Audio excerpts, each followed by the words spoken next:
Welcome to my channel. இன்றைக்கி நம்ம வீடியோவில் மசாலா சுண்டல் எப்படி செய்யுதுன்னு பார்க்கலாம். அதுக்கு முன்னாடி இப்போ தான் நீங்கள் ஃபஸ்ட் டைம் பார்க்குறதா இருந்தால் என் சேனலை சப்ஸ்கிரைப் பண்ணிக்கோங்க. அது பக்கத்தில் இருக்கிற பெல் பட்டனையும் கிளிக் பண்ணிக்கோங்க. இதுக்கு ஃபஸ்ட்டு 200 கிராம் அளவுக்கு காஞ்ச பட்டாணி எடுத்திருக்கேன். அது நல்லா கழுவிட்டு ஒரு 4லேருந்து 5 மணி நேரம் நல்லா ஊற வைக்கணும். இப்போ 5 மணி நேரம் கழித்து நல்லா ஊறி வந்த பட்டாணியை தண்ணியோடு சேர்த்துக்கோங்க. அது தேவையான அளவு தண்ணி ஊற்றிட்டு கொஞ்சம் சால்ட்டும் போட்டு நல்லா வேக வச்சுருங்க. ஒரு 4லேருந்து ஒரு 5 விசில் வச்சிங்கன்னா சரியாக இருக்கும். அதுக்கப்புறம் மசாலா ரெடி பண்ணிக்கலாம். 2 பச்சை மிளகா, 2 மீடியம் சைஸ் வெங்காயம், 2 தக்காளி, அதுக்கப்புறமா ஒரு டேபிள் ஸ்பூன் அளவுக்கு இஞ்சி பூண்டு பேஸ்ட் எல்லாம் சேர்த்து நல்லா இந்த மாதிரி நைஸாக அரைச்சி எடுத்துக்கோங்க. இப்போது வேக வச்ச பட்டாணியை கொஞ்சம் போல் மசிச்சுக்கோங்க. ஃபுல்லாத்தையும் மசிக்க வேண்டாம், ஏன்னா கொஞ்சம் போல் மசிக்கும் போது அது சாப்பிட நல்லா டேஸ்ட்டாக இருக்கும்.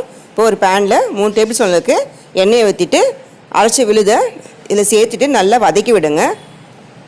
அதை பச்சை வாசனை போகிற அளவுக்கு நல்லா வதக்கணும். ஒரு 5லேருந்து 6 நிமிஷம் வரைக்கும் ஆகும் இது ஆகிறதுக்கு. அந்த பச்சை வாசனை போன உடனே இது கூட பவுடர் மசாலாலாம் சேர்த்துக்கலாம். ஒரு 1/2 டீஸ்பூனு மஞ்சள்தூளும் 1/2 டீஸ்பூன் காஷ்மீரி சில்லி பவுடர் போடுறேன். 3/4 டீஸ்பூனு கரம் மசாலா சேர்த்துக்கோங்க. சேர்த்துட்டு நல்லா வதக்கி விடுங்க. இந்த மசாலாலாம் நல்லா குக் ஆகணும். அதுக்கப்புறமா வேக வச்ச பட்டாணியை அந்த தண்ணியோடு சேர்த்துக்கோங்க. இப்போ நான் பட்டாணி வேக வைக்கும்போது தண்ணி கொஞ்சமாக தான் இருந்துச்சு, ஒரு 1/4 டம்ளர் தான் இருந்தது. அதனால நான் இப்போ 1.5 டம்ளர் அளவுக்கு தண்ணி சேர்த்துக்கிறேன். நீங்கள் வேக வைக்கும்போது தண்ணி அதிகமாக இருந்துச்சுன்னா அது பார்த்து சேர்த்துக்கோங்க. நம்ம குக் பண்ணும்போது தண்ணி கொஞ்சம் வற்றும், அதனால் அதை பார்த்து சேர்த்துக்குங்க. இப்போது மசாலாவோட அது சேர்ந்து நல்லா வேகட்டும். உப்பு செக் பண்ணிவிட்டு தேவையான இது சேர்த்துக்கோங்க. சேர்த்துட்டு ஒரு 5 நிமிஷம் போல் நல்லா கொதிக்க விடுங்க. அப்போ தான் இந்த பட்டாணி மசாலாவோட சேரும். அதுக்கப்புறம் நறுக்குன்னு கொத்தமல்லி தூவிட்டு நல்லா கிளறி விடுங்க. இன்னும் ஒரு 3 நிமிஷம் நல்லா கொதிக்க விட்டுட்டு கொஞ்சம் சுருளை கிண்டி விடுங்க. கிண்டி விட்டுட்டு இறக்குனிங்கன்னா சூப்பரான மசாலா சுண்டல் ரெடி ஆகிடும். பீச்சில் சாப்பிட்ற சுண்டல் நம்ம வீட்லேயே இப்போது செஞ்சு சாப்பிட்லாம்.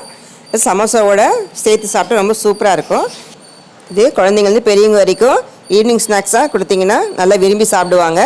சர்வ் பண்ணும்போது சுண்டல் மேலே கொஞ்சம் நறுக்கின வெங்காயமும் துருவின கேரட்டையும் போட்டுட்டு கொடுத்தீங்கன்னா ரொம்ப சூப்பராக இருக்கும்.